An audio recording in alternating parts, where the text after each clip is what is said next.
সংসদ ভবন প্রাঙ্গণে চিরনিদ্রায় শায়িত হলেন জাতীয় সংসদের সাবেক স্পিকার ও বিএনপির স্থায়ী কমিটির সদস্য ব্যারিস্টার জমির উদ্দিন সরকার। এর আগে বিকেল ৫টায় সংসদের দক্ষিণ প্লাজায় তার দ্বিতীয় জানাজা অনুষ্ঠিত হয়। ভোরে রাজধানীর একটি বেসরকারি হাসপাতালে ইন্তেকাল করেন ব্যারিস্টার জমির উদ্দিন সরকার। তানজিদ ভুঁইয়ার প্রতিবেদন।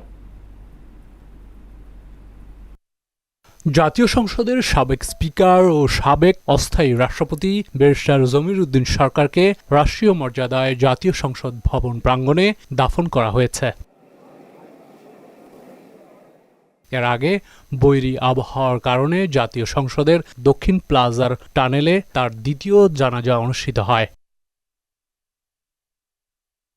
জানাজায় অংশ নেন প্রধানমন্ত্রী তারেক রহমান, বিরোধী দলীয় নেতা ডাক্তার শফিকুর রহমান, স্পিকার হাফিজ উদ্দিন আহমেদ, স্বরাষ্ট্রমন্ত্রী সালাউদ্দিন আহমদ, সরকার দলীয় চিফ হুইপ নুরুল ইসলাম মনি সহ সংসদ সদস্যরা।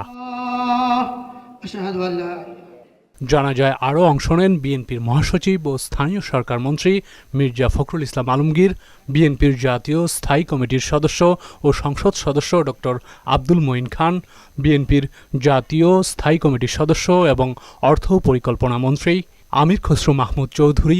এ সময় সহকর্মীগণ সাবেক রাষ্ট্রপতি ও স্পিকার ব্যারিস্টার জমির উদ্দিন সরকারের প্রতি স্মৃতিচারণ করেন।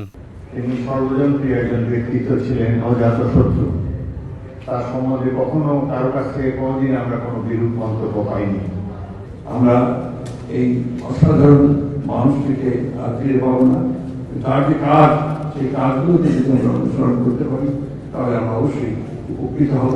জানাজা শেষে প্রধানমন্ত্রী তারেক রহমান সাবেক রাষ্ট্রপতি ও স্পিকার ব্যারিস্টার জমির উদ্দিন সরকারকে শ্রদ্ধা জানান ও কিছুক্ষণ নীরবে দাঁড়িয়ে থাকেন।